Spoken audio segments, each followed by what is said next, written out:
Welcome to the Alcohol-Free Marriage and More podcast, recorded live from the cornfields of Central Illinois. We're all about thriving marriages and living alcohol-free. Welcome to episode 100 for February 24th, 2025.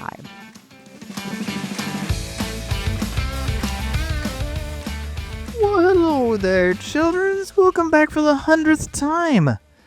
I don't know if you've been around 100 times, but we've been around 100 times. We have, and it kind of caught us off.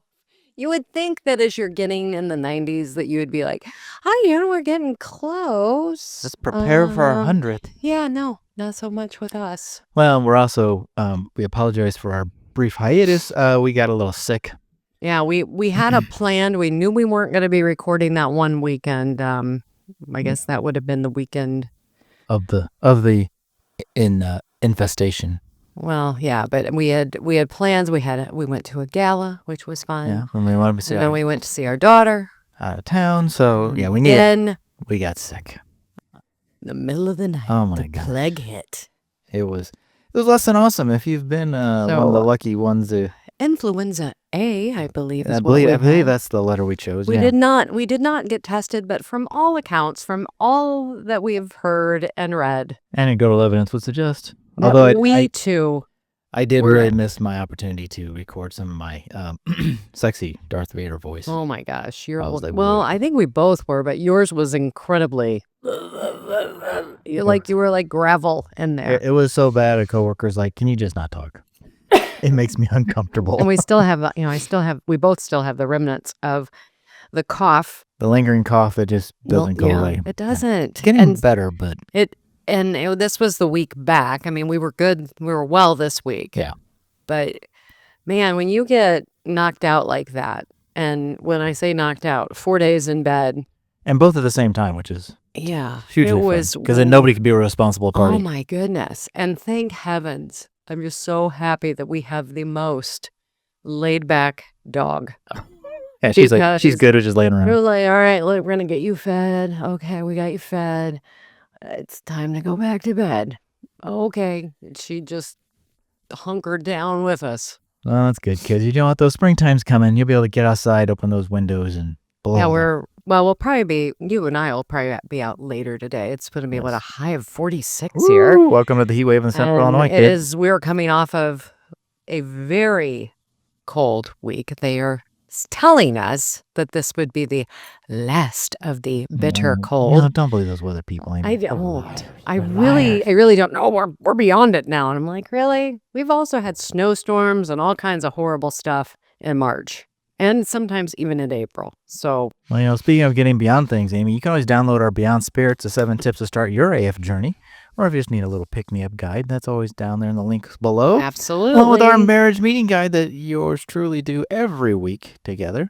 We love our marriage meeting guide. Mm-hmm. I really, if I could, actually both of these. I would recommend both of these. These are things that we did and do.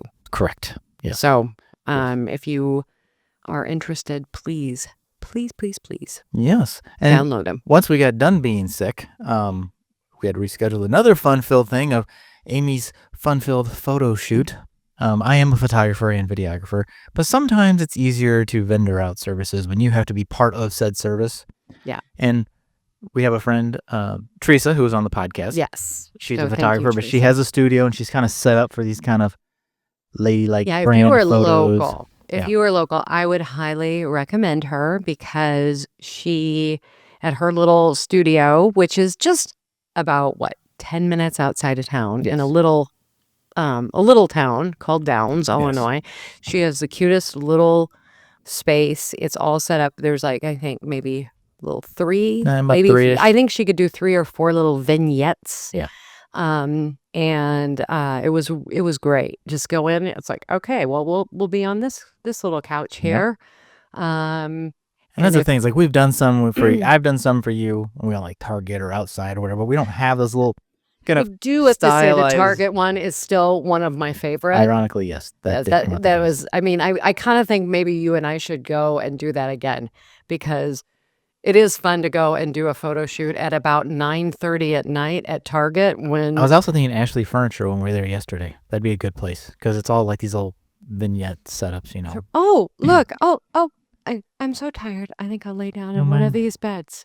But sometimes it is nice, yeah. But she has all the things and the part. It's just and when I'm part of the photos too, it's easier to not have to do. Let me set a timer, and it just it made it much easier. And it was nice just to also have just another person do it, just a different visual, a different eye taking those photos. And so yeah, I would have never in 100 years done the confetti shot that you did. So you want to I never in 100 years would do a confetti shot. Not in my own house. No. But it was fun. If you want to see some of them, go to joyontheotherside.com. Amy's put some of those up already on her website. Out and I'm excited about, and it's going to be using it in my social media, and so a lot of fun. And if you are local, I would highly recommend Teresa. All right, Amy, let's do our drink of the week. Then I want to pose your question you have here. Oh, a drink of the week we just found. It was one of the many. In the preparation, you were like, "Oh, well, it is our 100th episode. Maybe we should have a little celebratory." And this is actually a recipe sent out from the folks over at Spirited who make Spirited 74 whiskey, and then they make a spiced whiskey, and they also have a tequila, I think. But I happen to have the spiced whiskey. Mm-hmm. This is called their cherry spiced whiskey fizz. So here, cheers. Cheers to 100. It is, they say fresh cherries. It's February in cornfield, so they're frozen fresh. Fresh cherries. Kentucky 74 spiced non-alcoholic whiskey, along with some ginger lemon Olipop. Yes, which we love Olipop. Mm-hmm. The cinnamon spice always is an awesome one. That's one of my favorites. This is a good one. But then the ginger, I think, of the Olipop, the lemon ginger gives a little kick, and then you get some sweetness from the cherries. We should mix this up for next weekend. When we go, we're going to go see Dan Hubbard at Hive 309. Oh, well, we could mix it, and then have it in a little thing, and we can pour them. Right? Pour our own little. That would be a ball. Because this would be a great drink. Because we're going into an event that is bring your own food and drink. So we can clearly bring our own NA drink. That would be fun. Mm-hmm. Good idea. So, yeah, if you have Olipop, I mean, the biggest lift here is getting the Kentucky 74, but it is good. The spiced Kentucky 74 is really, really good. I think this would still be good with just the regular. Oh, the regular? Probably, yeah. Or even if you got one of the... Or I've done a 50-50 mix, too. There's a spiced rum. Not theirs, but there is. We have the Monday spiced rum. That would be good too. That would be a good one with this. But it was just fun and a couple of little cherries in it. It looks very. And it does look grown up and festive and fun. So cheers to us. And Matt's going to share that recipe. So. Yes, it is. So, Amy, you have this question here. What is it? I don't know where this came from, where the thought. This was not my question. This was my question. I know. What is it? What is the most unexpected thing that has happened to you because you gave up alcohol? And I think this is kind of timely. I mean, we're at the 100th episode, but you are just over 4 years. I think that's right, yes. AF, I know it's right. You're almost 5 years. I'm almost at the 5-year mark next month. So, I mean, I just thought, you know what, let's put this out here. What is something that... Maybe it's not the most, maybe there's a few things, but what is something that is unexpected that you never would have thought would have happened? I would say two things. One, as I've talked multiple times in this podcast, the stomach issues that magically went away that I never in my life attributed to alcohol. That's the biggest one. Mm-hmm. But what did that do for you? Well, right. So the knock-on effect is the freedom. So the freedom from alcohol caused my stomach problems to go away, which gave me freedom in my entire life. So going out to eat, doing things, going places, not having to have my world revolve around where's the bathroom, schedule, all that mess. The lockdown, as I remember. Hold on, I gotta take more Imodium. Lock my system down. Gotta put a bunch of Imodium in my body, and yeah. So that was probably the biggest obvious one. But I think the other surprise is unexpected thing is that at some point in time, I've gotten past like the whole, and I totally support NA drinks, and obviously I love NA drinks, But going places, I'm like, I've gotten over the, no, I don't, like, if I don't have something, like, we went out to the event. I didn't have anything. I think all I had was water. Like, I don't care. I smuggled in my own Classico. I think, well, I guess maybe I think I had a tonic and lime or something. But yeah, I mean, I didn't really, I think that's over time, I just sort of grew out of it. Yeah. I know. And I would have to, okay, for me, I think really stepping out and becoming, I mean, a coach. I never ever, I mean, when you think about this, I mean, to go from loving alcohol to not only going quitting, but helping other people. helping people let go and really diving into all of those different aspects, because it's such a complex and complicated relationship that we have as a society and ourselves with alcohol, to let that go, and then to be in this point where it's like, kind of like, I don't care, I still want to be represented, but I think this passion of, I really feel like we need to be represented. We need to have a space at the table. And I think for me, that's, because I'm here, so back in the day, I don't know if I can trust somebody who doesn't drink. Yeah. How stupid is that statement? I can't trust somebody unless they're a couple in and they can't really drive responsibly. I can't trust somebody who's not. Their prefrontal cortex is going offline. Well, I can't trust them. Let's think about that, though. Mainly it's because it's putting a mirror on ourselves. It's like, oh, well, I probably shouldn't either, but I can't not. So, I'm going to say there's something wrong with you because 85% of society is going to agree with me. So I win because I'm drinking. It is. And I think the other thing is that another thing that has been unexpected is I truly kind of felt like everybody did drink. And now there's this group of people who I have, I've found, right, some people who have never drank. They're like, no, I don't drink. I tried it a couple times. I don't like it. Which really is the benefit of speaking out about being a non-drinker, because those people you find by doing that, right? By having our podcast, I mean, people know we're not drinkers. They know we're equally weird not drinking as we're drinking. But I think, we find people like, oh, I didn't know Teresa didn't drink, or I didn't know so-and-so didn't drink, right? These different people who've come on the podcast or we've met in real life. Yeah, I mean, I would say even I think one of the big ones would be like Crystal, is that she just was never a drinker. Right. And she's just like, oh, you can hang out with me. And when you stop and look around at a different event, there are people who you realize like people aren't drinking like you thought they were. Not everybody. You were. And at that event, we saw a couple of people who were really drinking. And I sat there and thought, that's how I would have been drinking. Well, right. And you think you're being subtle and not standing out. But when you start looking around, it's like you are standing out. Yeah. And how you act and you do things that you would not normally do. And again, there's no judgment. I was just kind of like, oh, please stop. Just stop, because I don't want you to do anything that you're going to regret. Yep. That was because that's how, I mean, I've been that person. Wake up in the morning. I hope I didn't say something. Oh my gosh, did I say something? And then coming to you, did I say something? Although I will say the downside about not drinking is the morning after, if you did, because I still say stupid stuff, but now I remember it because I wasn't drinking. It's like, oh crap, I really shouldn't have said that. No, and it wasn't because I was drinking. But you can remember. But then you also have. I'm pretty sure they were drinking. So sure, I think they probably don't even. They didn't even. We weren't at really a big drinking table, so it wasn't really a problem. But no. But Amy, if you're a drinker in Illinois, there's a representative trying to pass a law, or a bill, I guess, to allow those who are 18, under 21, but 18 and over, to drink with their parents.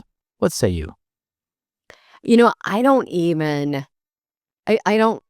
It's shocking, first off, that in the current world we live in, that's well, and I think one of the arguments that I think you said was being brought up was, well, if you're old enough to, serve our country, serve your country, well, great. Are you serving our country? Yes. Are you doing that? Because I don't have a problem no. with people who are in the military. Just because you're of age to serve in the military. Of age, that's because different. I think our brains are not fully developed. I mean, now that you know, they're saying until you're at 25, 26 years old. And I just see this going, I mean, underage drinking. We're passing a law that encourages you to go drink with your parents. Yeah. Which, Seriously? first off, I'm like, oh man, no. And ironic, the basic headline of the one story was, bar owner supports new law. Well, no kidding. Honestly, well, here's the thing, because Gen Z is is a generation that is not drinking as much. So we have to go into this. How can we get Gen Z to drink more? So let's go ahead and let's get them drinking at 18 with their parents, so we can lock them in to a habit. Yes. And have them be a part of this society. So if you're in Illinois, reach out to your representative and ask them not to support that bill. I'm not a fan of this bill at all. My only caveat to it I don't think I would have been a fan of this bill when I was drinking, because when you're 18, I don't care if you're with your parents or not. Yeah. This is just not a good thing. And the statistics prove out, the younger you are when you start drinking, the more you are going to have not everyone, but that you are going to end up with a drinking problem. Right. My only caveat would be is I'd rather just say, if you're enlisted, then you can, because in Illinois, they could drink. You can't buy you can't buy cigarettes and you can't drink under 21, but you can enlist in the Army at 18. Okay, well then fine. I think if you're actually enlisted, yes, not because of mommy and daddy. Are they going to open that up and say, okay, well then here's alcohol, marijuana, all of those? Are you going to open that up? Because you're their mom and dad. Because with your mom and dad. And let's just face it, mom and dad. A lot of mom and dads are not making the best decisions. Exactly. The implication, the suggestion is, well, you're with your parents, so you'll make better decisions. But if you're out drinking with your parents, you're probably not anyone making good decisions at that point. But anyway, so there you go. There's a bill. There's a little take there. But if you're not drinking and you're sober, this is really cool. You found this. Yeah, it's a new. And it's out of Austin, just so people do know. Okay. It is out of Austin. It's only in Austin right now? I'm pretty sure that it's just in Austin. Okay. It's called the Above app, and it's a new sober dating app. So whether you... But they're kind of also saying to find a sober friend, but like if you're kind of like new or sober. It's also, it says whether you're looking for friendship or romance, Above offers a refreshing alternative to those who want to socialize without the influence of alcohol. Which I think in current dating apps, that's part of the challenge of like, hey, you want to go out? And the first thing is like, hey, let's go get a drink. If you're like, well, I don't drink. So finding somebody who doesn't drink. And I think her name is Alora. Oh, the person who started it? Yep. Sicking, I think is her name. Let me see if I have it still up. I probably don't. I just thought it was an interesting first step, especially the whole, like, not even just pure dating, like, just like, it's like, oh, I'm not a drinker now, and I can't find it. Other people hang out who aren't drinkers. It's a unique approach to. I thought it was great, and I actually, let me see if I can get her to pop up.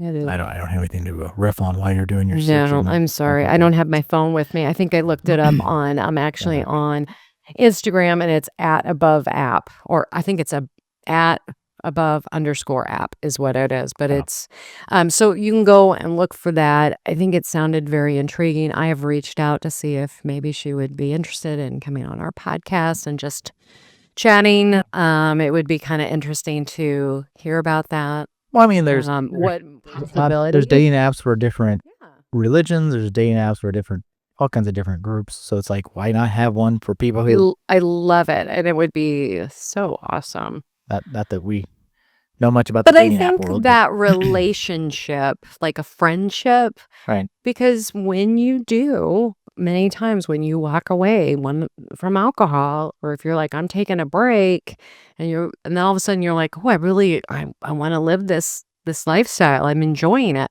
Right. A lot of times there's people in your life who fall off, and that can make for a very lonely time. And being able to create connection is what we really need. The opposite of addiction is connection. Right. And so I think this is really an awesome I thought it was a very unique awesome app. approach. Yeah. So Hopefully it gets traction and gets a little more countrywide. So yeah, I think maybe who knows? Maybe that's part of her of what she's wanting to maybe pursue. Yeah. As she's moving forward. Oh, show. All right, Coach Amy, you have this marriage tip of the week. I would celebrate each other. I thought because this was the 100th, I thought, let's look up something. And as we know, the business of our lives, it's so easy to celebrate the big things. We celebrate birthdays, anniversaries, promotions. But what about our everyday victories, Matt? Like what? Getting out of bed, taking a shower, doing the dishes, folding the laundry. Well, no, a strong marriage isn't just built on grand gestures. We know that. It's strengthened by our daily moments of life, when Smack on the butt. Sure. Recognition, encouragement, celebration. One of the things that I do with my clients is we celebrate, those wins, the small wins, because those add up. And filling yourself up with celebration, it just helps your mind, your RAS system, your reticular activating system, look for the positive. So if you are down about something and you catch yourself in, like in a bad habit loop or a thought loop, and you catch that thought and you're like, wait a minute, that's definitely a sabotaging thought. I don't have to believe my thoughts. So if you can capture that and then celebrate it, oh my gosh, I caught that.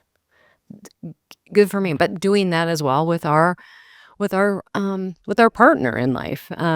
Well, in our marriage meeting kind of does that from the start. One of the first things in there's what I appreciate about you, which is kind of celebrating something that you did over the week or whatever. Yeah, so. What's something that I appreciate about you, right. and that was by the side note, is very difficult when you've both been in bed the whole week sick. You didn't do a whole lot you just appreciate the fact you lived through it. So that's about it. Sorry. No, that's fine. But appreciating, like I think I shared with you yesterday, and it's one of those small things. We pulled in to pick up groceries or go in and get groceries. I can't remember exactly where we're at, but I was looking around at all the salt-covered cars. And it really did in that moment make me appreciate, my car's not completely clean right now, but you do such an amazing job of like spraying the salt off, even if it's just going out there on when it's a little bit warmer, right? And doing that. And, thanking you. Thank you for doing that for me. I appreciate it. And going through, oh, look, I bet that person, they care about their vehicle as well. So it's that thoughtfulness, but celebrating that. So, an example was, they put here, no matter how small. So if it's something like for you could do this with me. As I'm reading this example, did they unload the dishwasher? It's like, it's just those simple kindness, thank you for doing that, being very appreciative of each other. Like I am appreciative of that. I can't remember, there was something. Did you put your clothes away? Yeah. Which I wish I could put that song in here, but anyway. Put your clothes away, put your clothes away. I wish we had when our kids were younger. Right. But I think that, like for me, I think you asked me yesterday, I can't remember what it was, but you said, don't you appreciate that I did this? And I was like, oh yeah, I actually really am, but I can't remember what it was.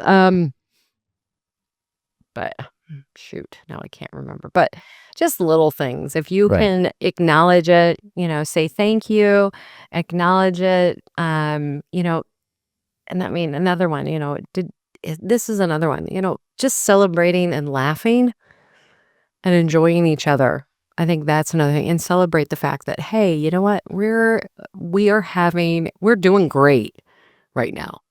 But I know that we're not going to always be doing great. Yes. So it's like we need to celebrate these times because it also, I think, locks it into our memory. Well, and I think celebrating those, celebrating those moments like that, the small things, help avoid some of the breeding of, not disdain, but that undercurrent of like, oh, they didn't notice I did this, or they don't care that I'm not, so. Offense. It's like, well, they shouldn't have. it's twofold, right? They shouldn't have to say that, but it does feel good to be told that, or acknowledge that, like, they notice, even if they just, it's not appreciation. If it's noticing that, oh, hey, I noticed you did this. Thank you. Yeah. Yeah. Well, and I think another one, it leads to one of the points I wrote here. It says small celebrations lead to deeper connection. When you intentionally recognize the good in each other, you are creating that. I don't want to call it a culture, but I mean, but it's that. I mean, what is our corporate culture here? It's the gratitude, the joy of living our lives together. Well, doing that builds up a habit, right? Mm-hmm. Versus, in the beginning, it's like, oh, I should remember to do that. But if you do it enough, it's like, oh, it just becomes habit. Right. And it is appreciating somebody and being able to be with them. That's one of the things that I like to do is one of the things I don't like in our living room or our family room is our two love seats. Our two chairs. Our lazy boys. Because we're not like sitting together. We are, and it's kind of like, so I really do like when we have a movie night and we go to the basement and we, cuddle up on the couch together. I mean, oh, Your Honor, let the record show recently you preferred the far end of the couch, though. Like, oh, I like it over here. Well, yeah, I think it's because the couch hasn't broken down, like on the other side. So you're just going to have to come over there with me. Okay. Okay. But so this week, we just would like to encourage you to commit to verbalizing your appreciation at least once a day. Not just a thanks, but a thoughtful, specific acknowledgement of something that your spouse did and what they did. And if you don't have a spouse or a boyfriend, girlfriend, or anything, I mean, you can always do the same thing with coworkers. That's right. And then, and just, cheer each other on and just remember to appreciate your spouse or your friends or whomever it is, a girlfriend, a guy friend, to tell them, you know what, we just really appreciate you. Thanks for doing what you're doing in my life. And then also just remember, sometimes just reaching out as a little simple text. Mm-hmm. And that's something that I try to do at least once a week with our kids. Hey, I hope your week's going well. I appreciate you. I know you're working hard. And doing that as well with you and I. We do that as well. So, well, because one of the biggest things becomes, well, they didn't reach out to me. The phone works two ways. That's right. It's like, well, yes, but that doesn't mean you can't do your part. Like, I have friends who I know, they're like, oh, I know. And my brother has even said, he even said, thanks for calling or reaching out. It's like, I know I should. I'm just bad at it. So it's not that people don't want. It's not that they don't want to. It's that we have to put ourselves in their position too. We get busy. Right. And we get busy and we forget. Right. And when we have those negative thoughts that come up, oh, they don't appreciate me. Why aren't they reaching out? No, stop that. Take that thought captive. Yeah. And turn it around and go, you know what? I bet they're really busy too. You know what? I actually have time. Right. I'm going to go ahead and reach out to them and just say, hey, how are you doing? I'm thinking about you. Yep. And all the time you spent ruminating about it, you could have reached out. Just reach out. And I think that for me, that trap happened a lot years ago. I remember having that happen with me a lot with friends and stuff. It's like, now I'm like, wow, life is way too short. Right. You know what? I'm going to reach out to them. Why not? Maybe it's simple as sending them like an Instagram reel or something, oh, this is funny, send it to them. I don't know. I know. That could be your thing too. That could be your thing. That could be your goofy connection. We have that too, so. But I would just say, to stay more connected, download our guide, because that is the start. And there's also a bunch of curiosity questions there too. Yes, that can be fun. Yeah, so. If you don't know what to ask one of those. There you go. Now you never know what you don't know, kids. All right, well, there you go. That's what 100 years, 100 may feel like that way. 100 episodes get you. This is the second podcast we've made it past 100 episodes on, so look at us go, kids. I know it. Yeah, I love it. So here, honey, cheers. Here's to 100 more. 100 more. All right, kids, well, that's it for us for this week. I'm Matt, along with Coach Amy. Wish you peace and love from the cornfields. And we are out.